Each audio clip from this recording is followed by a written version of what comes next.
So welcome all for today's chapter number 3 कर्म योगा। सबका स्वागत है। अध्याय नंबर 3 कर्म योगा भगवद्गीता।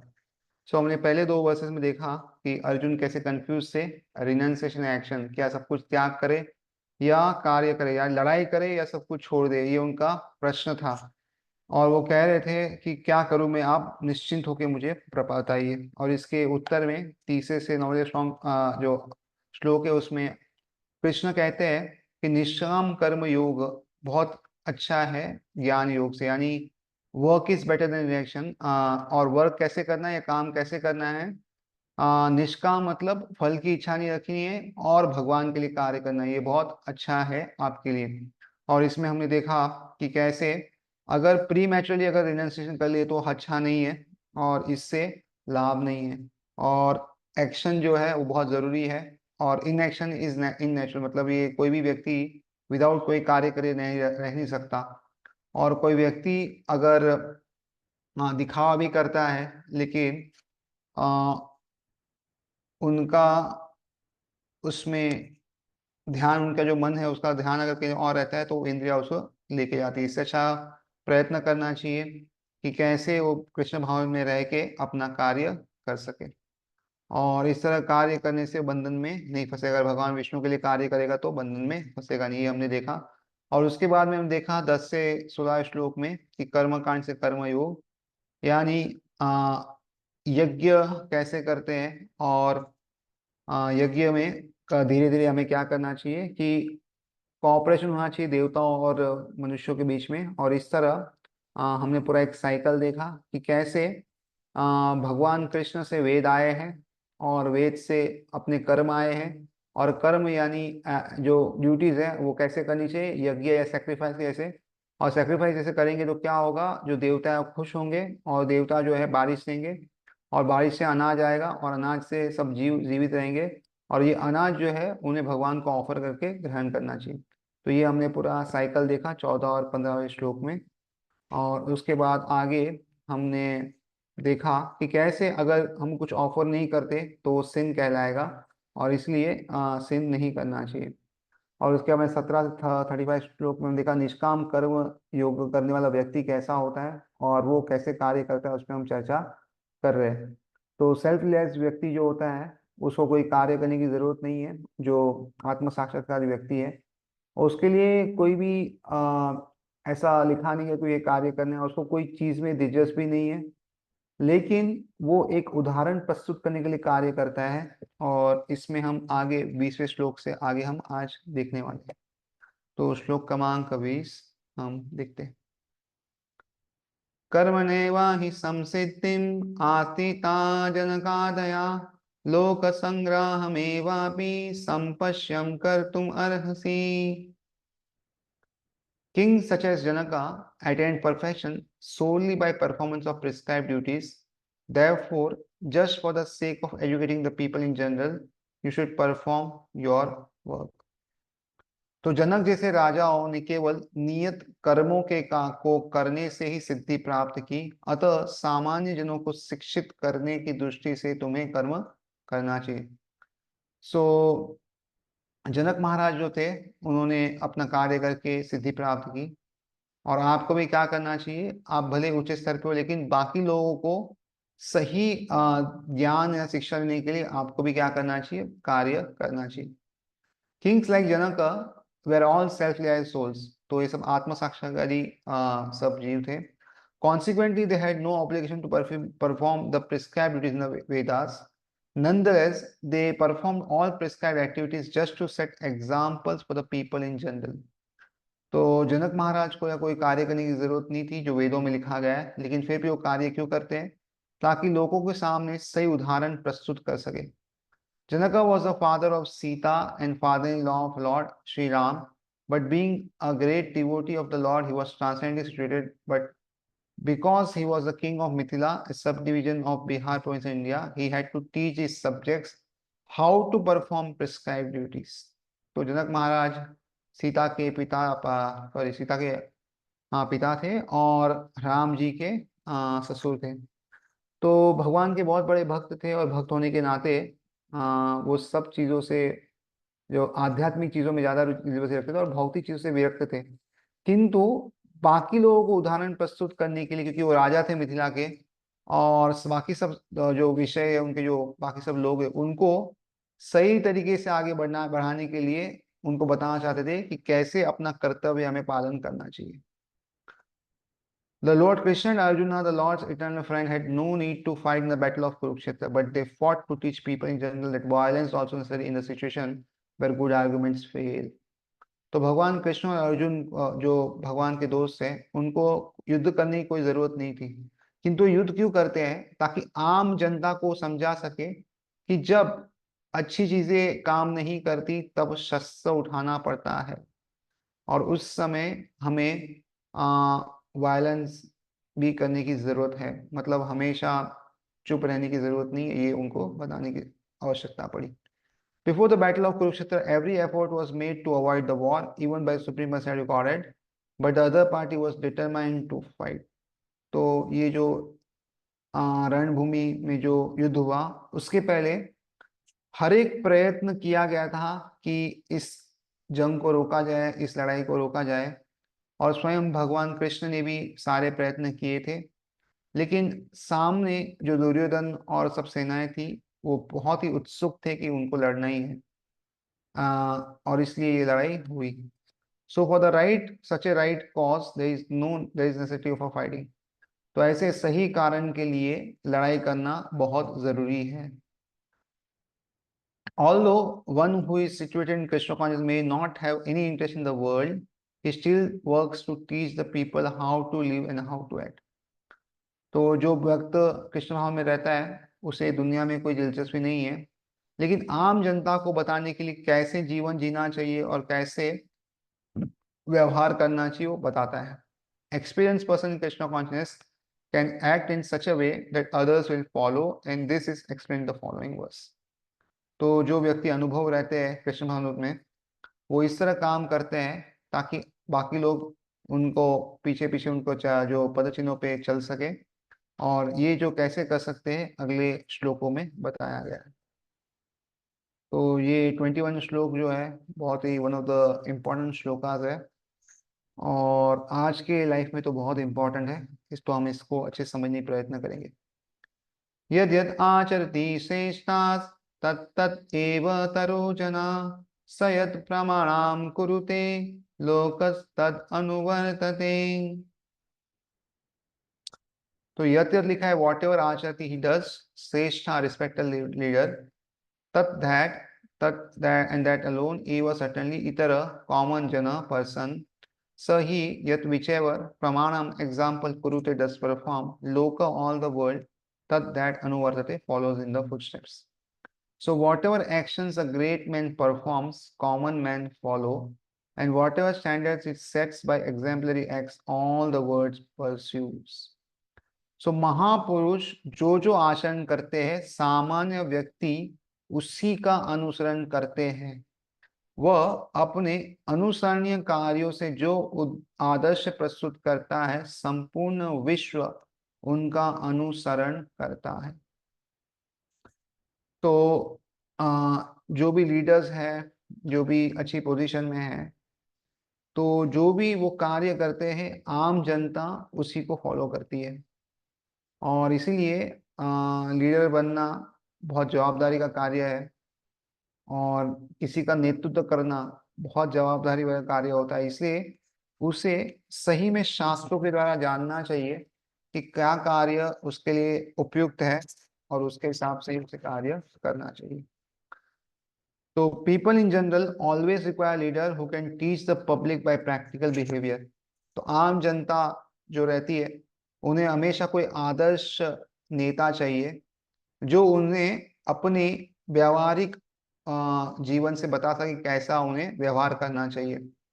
तो ये सबकी जरूरत है, और आज भी अगर हम देखेंगे तो अगर कोई भगवान को नहीं मानता तो कोई इस जगत के व्यक्ति को मानेगा, किंतु हर कोई अगर देखेंगे ना तो कोई ना कोई लीडर चाहिए ही चाहिए। हर किसी व्यक्ति को ऐसा कोई नेता चाहिए जिसका वो पालन कर सके, उसके बगैर वो आगे नहीं बढ़ सकता। और इसलिए यहाँ पे देखेंगे A leader cannot teach the public to stop smoking if he himself smokes. तो जो नेता रहता है, जो लोगों का आगे रास्ता बताता है, अगर वो स्वयं अगर स्मोकिंग करता है तो बाकी लोग को बोल नहीं सकता कि आप धूम्रपान रोको, तो ये बहुत ही अनुचित होगा. So Lord Chaitanya said that a teacher should behave properly before he begins teaching. Chaitanya Mahaprabhu कहते हैं कि जो शिक्षक होता है उनको अपना जो स्वयं का आचार है वो बराबर करना चाहिए. दूसरों को आचार सिखाने से पहले उसे स्वयं का व्यवहार और सब कुछ बराबर से करना चाहिए. One who teaches in that way is called आचार्य. तो जो अपने आचरण से लोगों को शिक्षा देता है उसको आचार्य कहते हैं, और द आइडियल टीचर या आदर्श शिक्षक कहते हैं. Therefore teacher must follow the principle of शास्त्र to teach the common man. तो ये जो शिक्षक है उसे भी शास्त्रों के नियम कानूनों का पालन करना चाहिए ताकि वो साधारण व्यक्ति को उसके बारे में बता सके. The teacher cannot manufacture rules against the principle of revealed scriptures. तो कोई भी शिक्षक होगा वो अपने स्वयं के अलग अलग नियम कानून नहीं बना सकता जो शास्त्र के आधार पर ना हो. शास्त्र के विरुद्ध वो कोई भी नए नए कानून नहीं बना सकता. The revealed scriptures like the Manu Samhita and similarly others are considered the standard books to be followed by human society. तो जो ग्रंथ है जैसे मनु संहिता और बाकी का ही ये आदर्श ग्रंथ है, और ये रिवील्ड यानी ये भगवान के द्वारा हमें दिए गए हैं, ये मनुष्य ने लिखे नहीं है. तो ये हमें इसको इन जो किताब है उसको आदर्श बना के उससे हमें जो मनुष्य जो लोग हैं उसका पालन करना चाहिए. Thus the leader's teaching should be based on the principle of such standard shastras. तो जो भी व्यक्ति आदर्श है, जो नेता है, उसे इन्हीं शिक्षा के पालन करना चाहिए, लोगों को बताना चाहिए. One who desires to improve himself must follow the standard rules as they are practiced by the great teachers. तो जो खुद को अपने आप को भी थोड़ा अच्छा बनाना चाहता है उसे भी ये जो नीति नियम दिए गए हैं उसको अच्छे से उसका पालन करना चाहिए. और ये पहले भी जो महान महान शिक्षक है उन्होंने पालन किया है, तो उसके पद्धतियों पे चल के उन्हें पालन करना चाहिए. The Srimad Bhagavatam also affirms that one should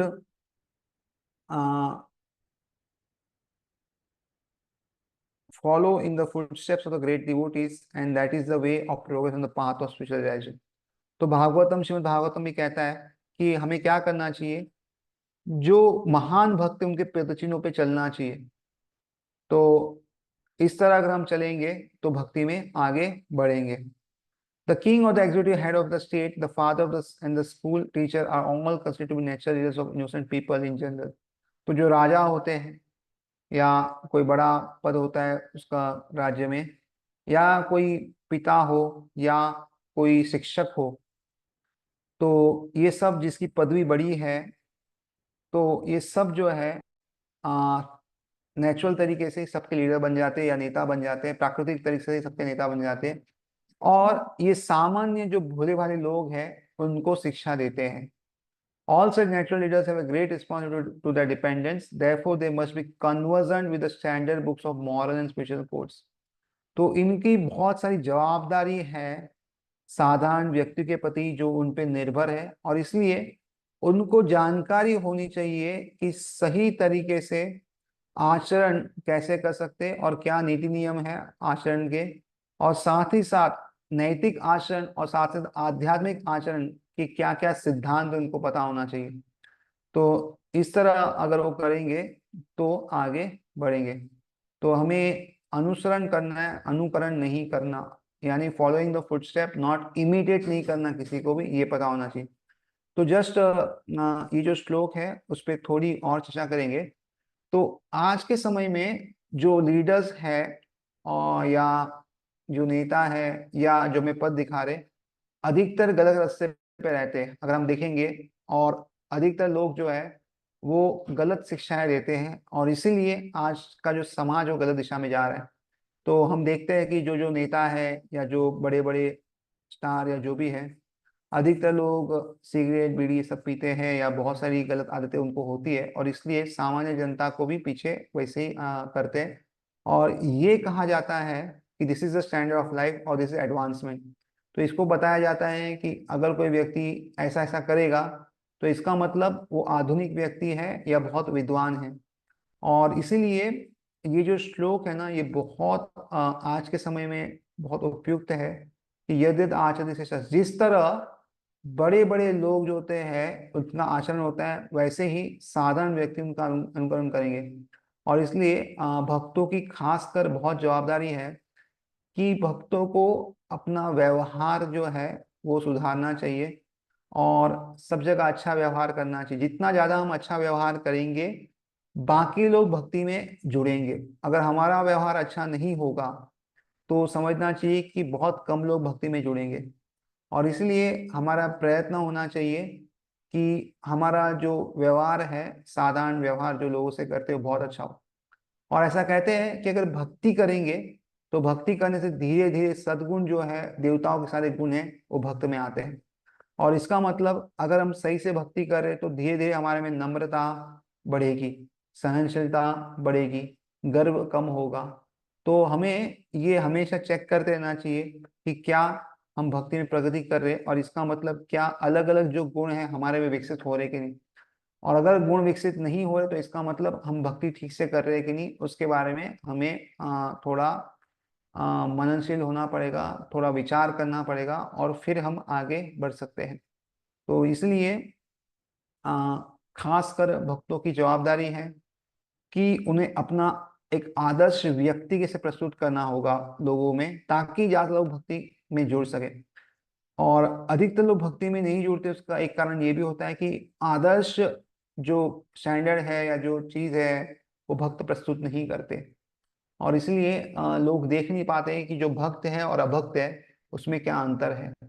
और इसलिए हमें चाहिए कि हम आदर्श प्रस्तुत करें और लोगों को भक्ति की ओर बढ़ाएं। तो अगर हम अपना आदर्श प्रस्तुत करते हैं तो हम जनसेवा भी कर रहे हैं और साथ ही साथ भगवान की भक्ति में भी बढ़ोतरी कर रहे हैं। तो ये भक्तों के लिए बहुत अनिवार्य है कि वो अपना आदर्श प्रस्तुत करें और लोगों के जो सामने ऐसा उदाहरण प्रस्तुत करे कि लोग सामने से कहे कि हमें भक्ति करनी है। सो हैप्पी डिवोटी मोर डिवोटीज, तो एक खुश भक्त रहेगा तो ज्यादा भक्त बनेंगे, ये हमें समझना चाहिए। अभी अगला श्लोक देखेंगे जहाँ पे कृष्ण कहते हैं कि अगर वो कर्तव्य नहीं करते स्वयं खुद का तो क्या होगा। और उनको वैसे तो कोई कर्तव्य करने की जरूरत नहीं है, बट फिर भी वो करते हैं। वर्स नंबर 22, न मे पार्थासि कर्तव्यं त्रिषु लोकेषु किंचन, नानावाप्तम् अवाप्तव्यं वर्त एव च कर्मणि। O son of Pritha, there is no work prescribed for me within all the three world planetary systems, nor am I in want of anything, nor have I a need to obtain anything, and yet I am engaged in prescribed duties. तो हे पृथा पुत्र पुत्र, तीनों लोकों में मेरे लिए कोई भी कर्म नियत नहीं है, ना मुझे किसी वस्तु का अभाव है, ना आवश्यकता ही है। तो भी मैं नियत कर्म करने में तत्पर रहता हूँ। सो अगर देखेंगे ना तो भगवान के लिए कोई कार्य नहीं इस दुनिया में। भगवान अपनी इच्छा से आते हैं और अपनी इच्छा से सब कार्य करते हैं, और भगवान को किसी चीज की जरूरत भी नहीं है कि ये चीज के लिए ये चीज के लिए आते हैं, जैसे हमें बहुत सारी चीज की जरूरत है। और फिर भी जो भगवान है वो नियमित समय पर आते रहते हैं और धर्म की स्थापना करते रहते हैं। और इसीलिए हमें भी समझना चाहिए कि भगवान जो है वो सर्वश्रेष्ठ है, और वो जो भी करते हैं वो एक उदाहरण प्रस्तुत कर रहे हैं बाकी लोगों के लिए। और इसलिए आ, वो जो कार्य करते हैं उसको हमें आदर्श रूप में देखना चाहिए। और वो जो कार्य आदर्श में हम देखते हैं अगर वो शास्त्र में वर्णित है तो हम उसका पालन कर सकते हैं। और कुछ कुछ कार्य जो वो करते हैं वो केवल लीलाएं हैं जिसका सब हम आस्वादन कर सकते हैं, लेकिन उनको हम दोहरा नहीं सकते, उसमें भी हमें पता होना चाहिए। यानी गुरु, साधु और शास्त्र, ये तीन मिलने चाहिए तो ही हम वो कार्य कर सकते हैं। The supreme personality of God is described in the वैदिक लिटरेचर एज फॉलोज: तम ईश्वराणाम परमम महेश्वरम तम देवतानां परमं च दैवतम पतिं पतीनां परमं परस्तात् विदाम देवं भुवनेशम इद्यम न तस्य कार्यं कारणं च विद्यते न तत् समश्चाभि चा चाभ्यधिकाश्च दृश्यते पारास्य शक्ति विविधैव श्रूयते स्वाभाविकी ज्ञान बल क्रिया च। The Supreme Lord is the control of all other controllers and he is greatest of all diverse planetary leaders. तो जितने भी नियंत्रक है इस दुनिया में वो सबको नियंत्रण करने वाले भगवान हैं। ये परम ईश्वर है और ये सबसे विपरीत और सबसे ऊपर है। Everyone is under his control, सब उनके नियंत्रण में रहते हैं। All entities are delegated with particular power only by Supreme Lord. तो जिसको भी जो शक्ति मिली है वो भगवान से ही मिली है। They are not supreme themselves. तो ये जो व्यक्ति है वो स्वयं जो है वो मेन नहीं है, ये हमें समझना चाहिए कि वो आपस अपने आप में बहुत श्रेष्ठ नहीं है, किंतु किसी की भगवान के अंदर ही रहते हैं और भगवान ही उनको शक्ति प्रदान करते हैं। और इसलिए जब कोई भक्त या कोई व्यक्ति हमसे बहुत आगे बढ़ जाए, हमें ईर्ष्या नहीं होनी चाहिए, बट गर्व होना चाहिए कि भगवान ने उसे शक्ति प्रदान की है और भगवान ने उसे वो शक्ति दी जिससे वो आगे बढ़ सके। और इसीलिए जो भी नेता है, जो भी लीडर्स है, जो भी उच्च स्तर पे, हमें समझना चाहिए कि भगवान ने उसको शक्ति दी है और जब तक जरूरत है भगवान उसको शक्ति देंगे और जब जरूरत नहीं है वो वापस शक्ति ले सकते हैं।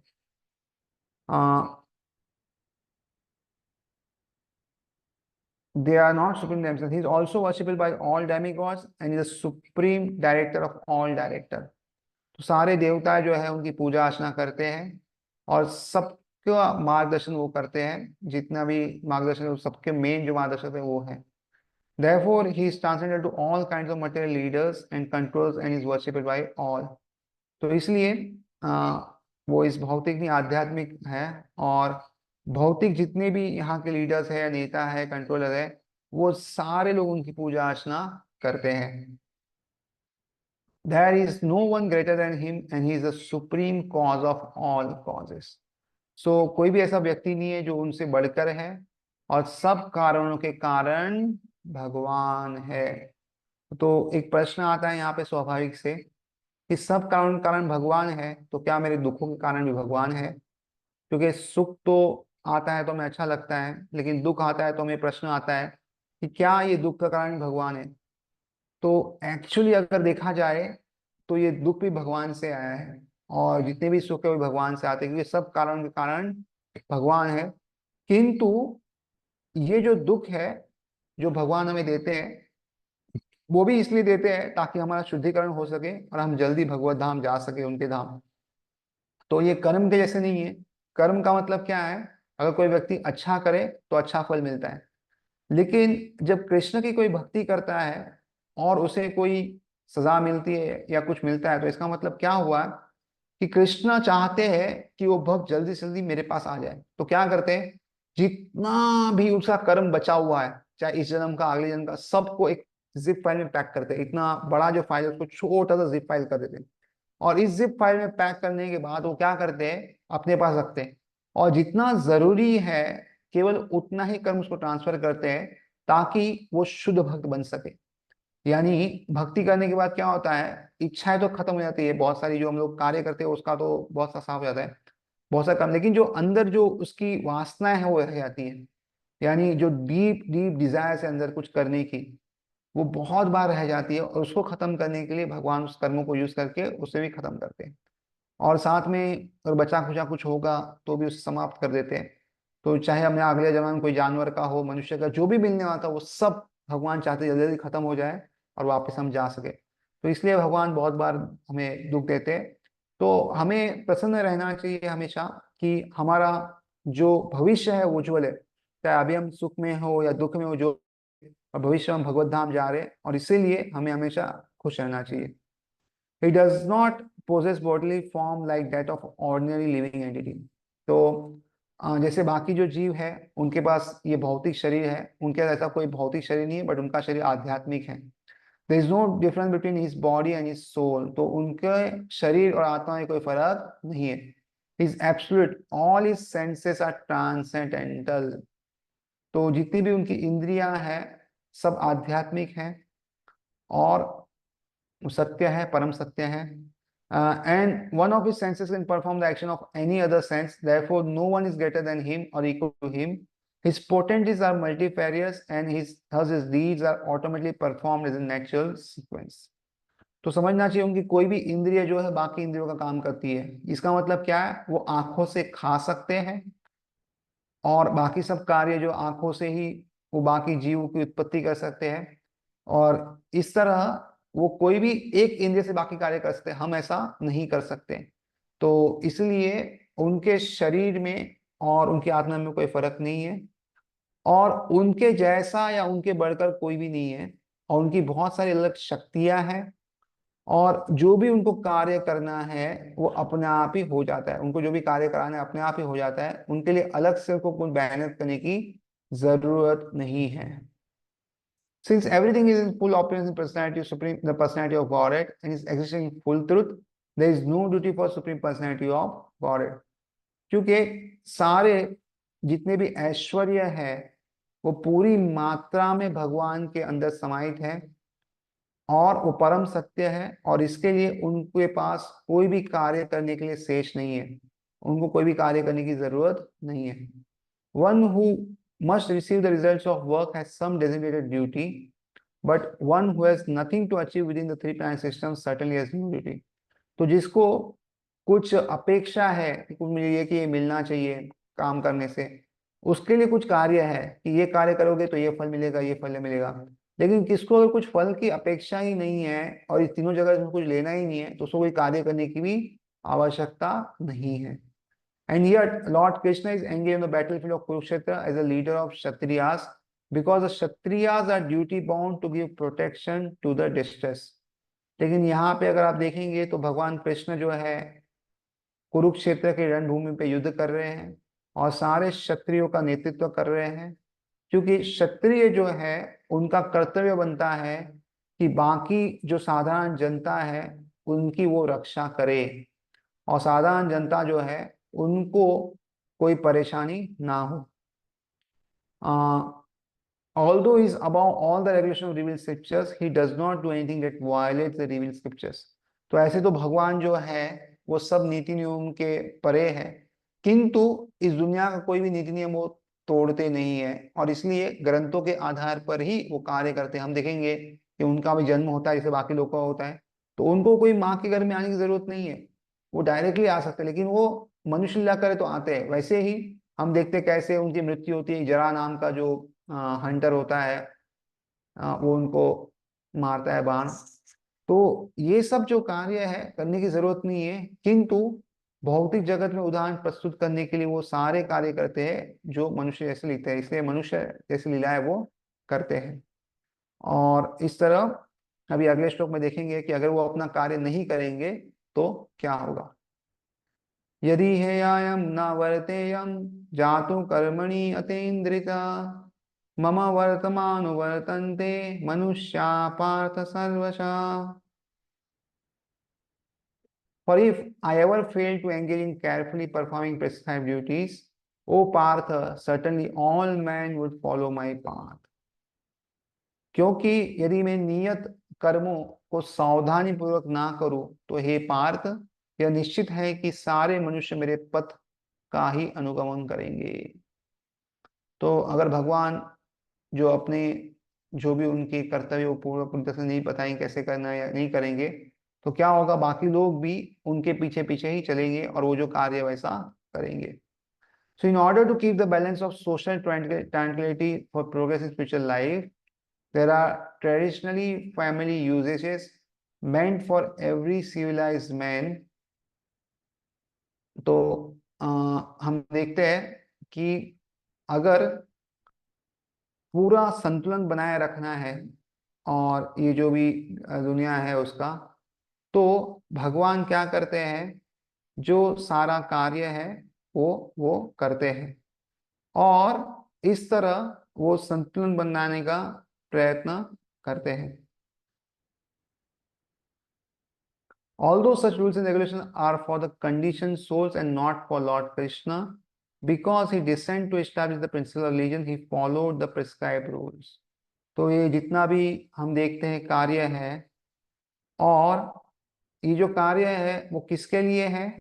बाकी सब जीवों के लिए है। ये भगवान कृष्ण के, भगवान कृष्ण को के लिए कोई भी कार्य इस दुनिया में नियत नहीं है, किंतु फिर भी वो सब कार्य क्यों करते हैं? ताकि बाकी जो बद्ध जीव है उनके लिए उदाहरण प्रस्तुत कर सके कि किस तरह नीति नियमों का पालन करना है।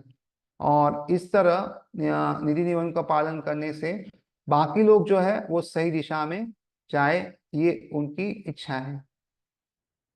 तो इस तरह सामाजिक संतुलन बनाने के लिए और शांति बनाने के रखने के लिए भगवान जो है सारा कार्य करते हैं। Otherwise common would follow the in his footsteps because he is the greatest authority. तो भगवान जो है वो सबसे बड़ा प्रमाण है, तो कृष्ण जो परम प्रमाण है, और इसलिए सामान्य व्यक्ति क्या करेंगे? उनके ही पद चिन्हों का अनुसरण करेंगे।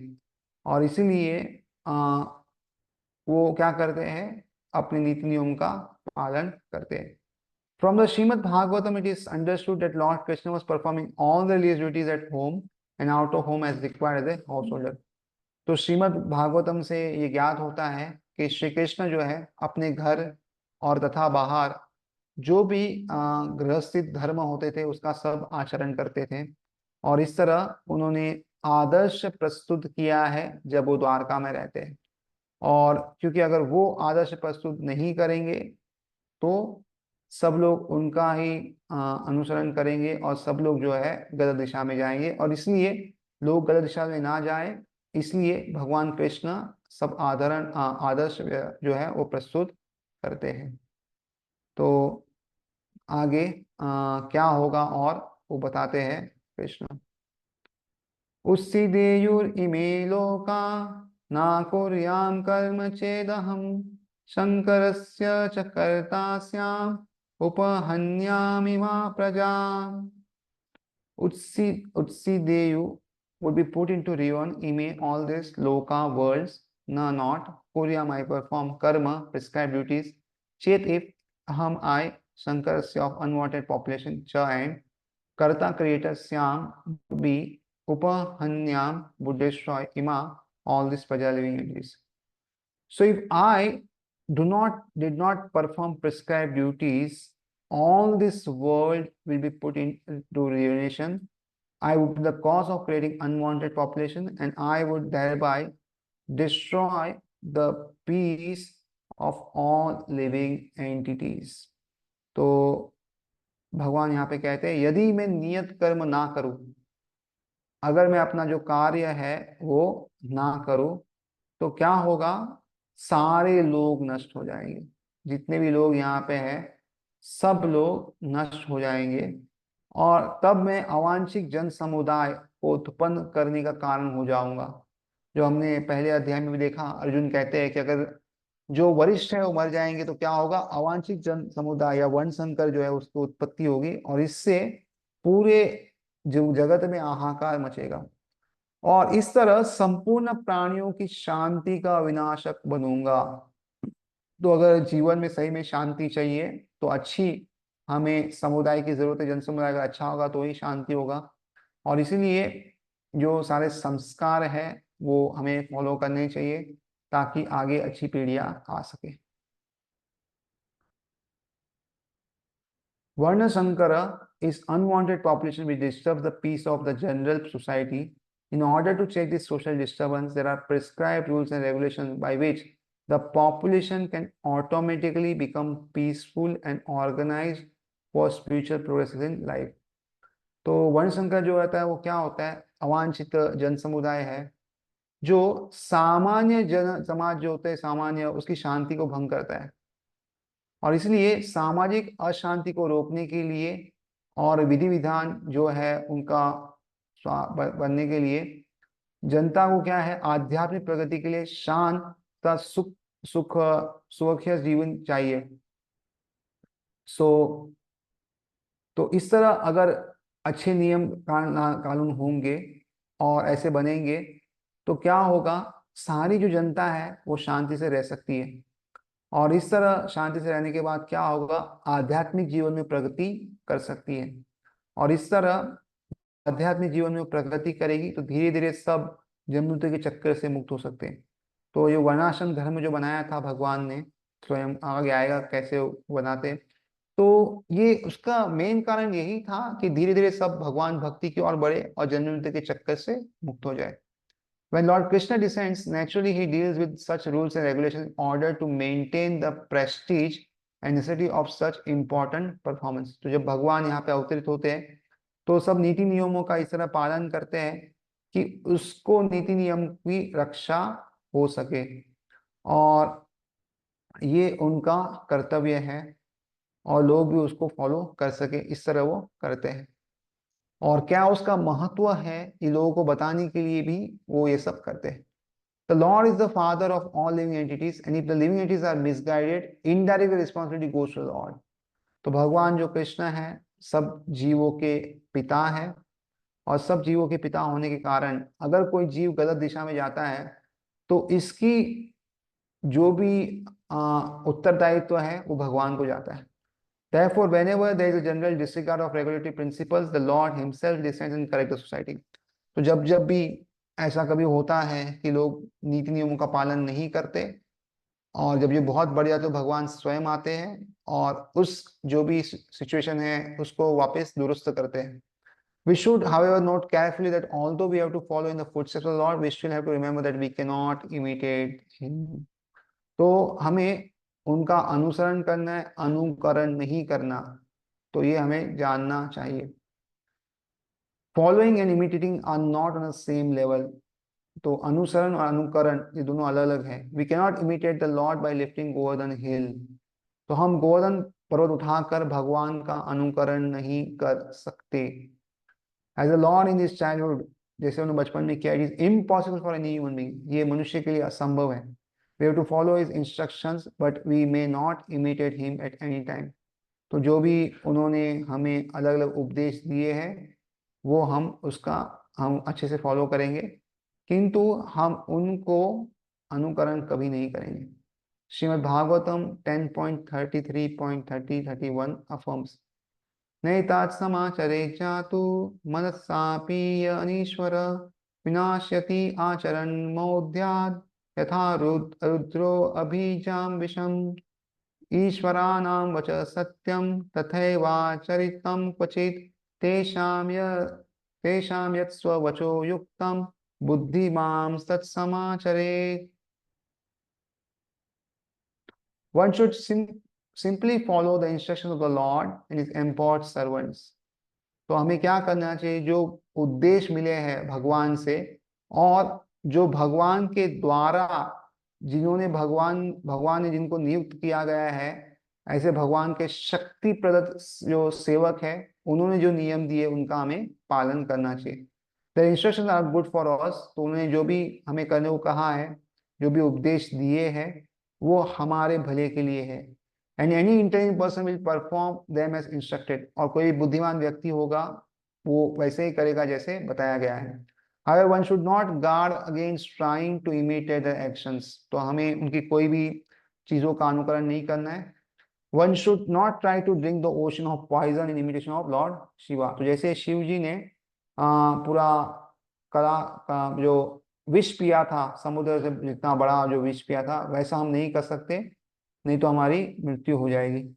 We should always consider the position of the Ishwaras or those who can actually control the movements of sun and moon as superior. तो जो भी ईश्वर है या सूर्य चंद्रमा की गतियों को जो वास्तव में नियंत्रण करते हैं, उस स्थिति को हमें श्रेष्ठ मानना चाहिए, उनको हमें श्रेष्ठ मानना चाहिए। और उनकी जो भी हमें पोजीशन या पद उनका है उनका हमें हमेशा सम्मान करना चाहिए। Without such power one can not imitate the Ishwar who are super powerful. तो ऐसे अगर शक्ति नहीं है तो हम उनका अनुकरण नहीं कर सकते ऐसे ईश्वरों का जो बहुत ही शक्तिशाली है। Lord Shiva drank poison to the extent of swallowing an ocean, but if any common man tries to drink even a fragment of such poison, he will be killed. तो शिव जी ने इतना विशाल जो महाकाय समुद्र जितना बड़ा, जितना जहर था वो पी लिया, लेकिन कोई अगर साधारण व्यक्ति उसके अगर कुछ बूंद भी पिएगा ना तो वहीं पे उसकी मृत्यु हो जाएगी। There are many pseudo devotees of Lord Shiva who wants to indulge in smoking ganja, marijuana, and similar intoxicant drugs, forgetting that by so imitating the acts of Lord Shiva, they are calling death very near.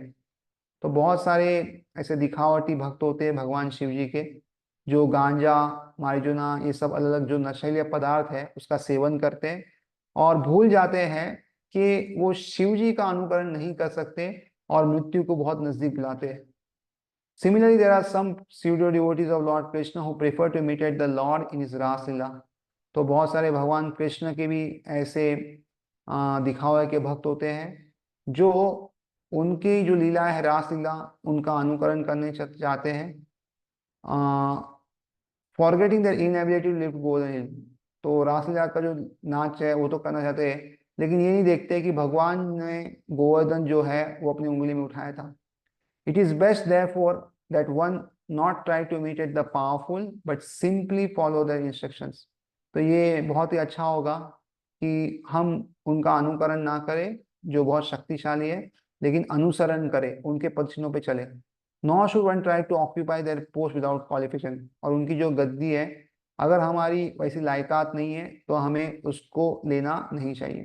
There are so many incarnation of God without the power of supreme world. तो आज की दुनिया में बहुत सारे भगवान के अवतार हमें दिखते हैं, लेकिन उनके पास भगवान की कोई भी शक्ति नहीं है, और इसीलिए हमें उनका जो है अनुकरण नहीं करना चाहिए, लेकिन शुद्ध भक्तों का या भगवान का अनुसरण करना चाहिए। श्लोक चीज देखेंगे। शक्ता कर्माणि अविद्वांसो यथा कुर्वन्ति भारता कुर्याद् विद्वांस तथा शक्ता चिकुर्षु लोक संग्रहम। Sakta being attached, karmani in prescribed duties, avidvamsa, the ignorant, yatha as much as kurvanti they do, bharata or descendant of bharata, kuryat must do vidvam the learned, tatha thus, asakta without attachment, chikishu, desiring to lead, loka sangram, the people in general. As the ignorant perform their duties with attachment to results, the learned may similarly act but without attachment for the sake of leading people on the right path। तो जो व्यक्ति होते हैं जिनको ज्यादा ज्ञान नहीं है, जो इतने या इतने बुद्धिमान नहीं है, तो वो लोग क्या करते हैं, जो भी कार्य करते हैं उसके फल से वो काफी काफी जो है बहुत ही आसक्त रहते हैं। तो जिस प्रकार अज्ञानी जन फल की आसक्ति से कार्य करते हैं, उसी तरह विद्वान जनों को चाहिए कि वे लोगों को उचित पद पर ले जाने के लिए अनासक्त होकर कार्य करें। तो ये बहुत जरूरी है कि हम जो भी कार्य करते हैं उसमें अनासक्त होकर कार्य करें, यानी कार्य जो है एक नियम के हिसाब से करें और फल की अपेक्षा न रखें। क्योंकि आगे भी आएगा बहुत जगह पे कि कोई भी कार्य होता है उसके फल के लिए बहुत सारी चीजें जवाबदारी होती है, तो इसमें हमारा हाथ तो बहुत कम है और इसलिए हमें उसकी इच्छा नहीं रखनी चाहिए, किंतु कर्तव्य के स्तर पे हमें कार्य करते रहना चाहिए। तो इससे हम भक्ति में बहुत आगे बढ़ सकते हैं। A person in Krishna consciousness and a person not in Krishna consciousness are differentiated by different desires। तो एक जो व्यक्ति कृष्ण भावनात्म में है और दूसरा व्यक्ति जो कृष्ण भाव में नहीं है, अगर वो दोनों को अगर हम चाहे कि उनको कैसे हम परखे, तो इच्छाओं पे निर्भर है कि इन दोनों की इच्छाओं में भेद होगा और अलग अलग जो व्यक्ति उसकी अलग इच्छा होगी। तो कृष्ण भाव में जो व्यक्ति रहेगा वो वही करेगा जो उसके लिए उचित है, जिससे वो कृष्ण भक्ति में आगे बढ़ सके, और भगवान की भक्ति कैसे करनी उसकी उसकी चर्चा रहेगी। लेकिन जो कृष्ण भाव में नहीं है वो ऐसा कार्य करेगा जिससे वो भक्ति में आगे नहीं बढ़ेगा, किंतु जो कार्य नहीं करने वैसा भी कर सकते हैं। तो बाहरी धोरण पे अगर देखेंगे ना तो कभी कभी हमें सेम दिखता है कि दोनों कार्य सेम है, लेकिन बहुत दोनों में बहुत फर्क है। A Krishna conscious person does not do anything which is not conducive to development of Krishna consciousness। तो जो कृष्ण भावना में भक्त होता है या कृष्ण चेतना में जो व्यक्ति रहता है, वो कोई भी ऐसा कार्य नहीं करता जो उसकी भक्ति में बाधा डाले या उसकी भक्ति में प्रगति ना करने दे, ऐसा कोई भी कार्य वो नहीं करता। तो ये बहुत जरूरी है कि अनुकूल संकल्प प्रतिकूल संवर्जनम। तो हम जो भी कार्य करते हैं वो भक्ति अनुकूल है या प्रतिकूल है, उसके बारे में हमें सोचना चाहिए और फिर ही वो कार्य करना चाहिए। जैसे हम किसी का संग कर रहे हैं, तो यह संग हमें अनुकूल या प्रतिकूल है ये हमेशा हमें सोचना चाहिए। कोई किताब पढ़ रहे हैं, तो क्या ये भक्ति अनुकूल है या प्रतिकूल है, वो हमें सोचना चाहिए। जो हम लोग कुछ खाते हैं पीते हैं, घूमने जाते हैं, जो भी कार्य हम करते हैं ना, हम हमेशा सोचते हैं कि भक्ति अनुकूल है या प्रतिकूल है। और इसलिए भक्त जो है वो भक्ति अनुकूल जो भी कार्य वही करता है, प्रतिकूल कार्य वो कभी नहीं करता। He may act exactly like the ignorant person who is too attached to material activities, but one is engaged in such activities for the satisfaction of his sense gratification, where the other is engaged for satisfaction of Krishna. तो अगर हम देखेंगे कार्य में फर्क नहीं है। कोई व्यक्ति जिसकी कम बुद्धि हो, उसका और जो कृष्ण भाव में व्यक्ति है, दोनों ही अगर कार्य देखेंगे सेम दिखेगा। तो अज्ञानी पुरुष और जो कृष्ण भाव में व्यक्ति है, कार्य में कोई अंतर दिखेगा नहीं, लेकिन इच्छाओं में फर्क है। तो जो अज्ञानी व्यक्ति है वो खुद की इंद्रिय तृप्तियों के लिए कार्य कर रहा है, और जो ज्ञानी व्यक्ति कृष्ण भाव में कार्य करता है वो क्या कर रहा है, कृष्ण की संतुष्टि के लिए कार्य कर रहा है। और इसलिए दोनों में जमीन आसमान का फर्क है, और जो फल मिलेगा दोनों को उसमें बहुत अंतर होगा। Therefore, the Krishna conscious person is required to show the people how to act and how to engage the results of action for the purpose of Krishna consciousness. तो इसलिए जो कृष्ण भाव में व्यक्ति होता है उसे साधारण व्यक्ति जनता है उसको दिखाना चाहिए कि किस तरह जो हम कार्य करते हैं उसका जो फल मिलता है वो हम कृष्ण भाव में कैसे उसका उपयोग कर सके, और इस तरह कैसे हम भक्ति में आगे बढ़ सके, ये उसे साधारण जन को दिखाना चाहिए। जितना साधारण व्यक्ति समझ सके उसी के दिशा में उसको समझाना चाहिए। तो धीरे धीरे अगर हम देखेंगे तो कार्य में अंतर नहीं है, चेतना में अंतर है। तो ये बहुत इंपॉर्टेंट है कि कार्य से ज्यादा हम जो भी कार्य करें, चाहे पढ़ाई का करें या जो भी करें, हमारी अंदर की चेतना क्या है, हम क्या सोच रहे हैं, वो ज्यादा मायने रखता है। और इसीलिए जो भक्त होता है वो हमेशा कुछ भी कार्य करे तो भक्ति के बारे में सोचता है, भक्ति भक्ति के बारे में, भक्तों के बारे में सोचता है। उसका जो चेतना है हमेशा कोई ना कोई भक्ति के अंग में रहना चाहिए, और इस तरह अगर वो कार्य करेगा तो भक्ति में आगे बढ़ेगा। और जो बाकी सभी कार्य कर रहे हैं, जैसे नहाना है, हम बोलेंगे नहाना कैसे भक्तिमय कार्य है, या सोना कैसे भक्तिमय कार्य है, तो ये भी भक्तिमय कार्य है। क्यों हम क्यों सो रहे हैं, ताकि अगर हम अच्छे से सोएंगे तो हमारा शरीर तंदुरुस्त रहेगा और सुबह उठ के हम जपा अच्छे से कर सकते हैं। हम स्नान वगैरह क्यों करें, ताकि हम स्वच्छता रख सके, और भगवान ने कहा है स्वच्छता रखने के लिए। तो इसलिए ये सारे जो कार्य है वो भक्तिमय कार्य ही कहलाए जाते हैं। उसी तरह पढ़ाई करना है तो पढ़ाई क्यों करें, ताकि हमें अच्छी नौकरी मिले, और अच्छी नौकरी मिलेगी तो हम भक्ति अच्छे से कर सकते हैं। तो इसीलिए हर एक कार्य जो हम कर रहे हैं उसको अगर इस चेतना में करें कि हम भगवान की संतुष्टि के लिए वो कार्य कर रहे हैं, तो सब भक्तिमय कार्य हो जाएगा, डिवोशन सर्विस हो जाएगा। और इस तरह हमें हर कार्य करना चाहिए जो भी हमारे जीवन में होते हैं। और ऐसे कार्य नहीं करने चाहिए निषेध है, मतलब हम ऐसा नहीं बोल सकते कि मैं चोरी कर रहा हूँ। क्यों, क्योंकि ये जो चोरी से पैसा आएगा मैं भगवान को डोनेशन दूंगा, नहीं, ये निषेध कार्य है। ये हमें समझना चाहिए कि ये कार्य जो है वो अवांछित है। किंतु जो ईमानदारी पूर्वक जो हम कार्य करते हैं उसको हम कृष्ण भाव में लगा सकते हैं और कृष्ण के लिए कार्य कर सकते हैं। और उसी चेतना में कि हम सब कार्य कृष्ण के लिए कर रहे हैं, उसी चेतना में हम भक्ति में आगे बढ़ सकते हैं। तो अभी अराउंड 8:55 प्लस हो गया है, 8:55 हो गई है। तो मैं इसी को यहाँ पे विराम देता हूँ। अगर किसी को कुछ प्रश्न है या है कुछ डाउट है, कुछ कमेंट सेशन है,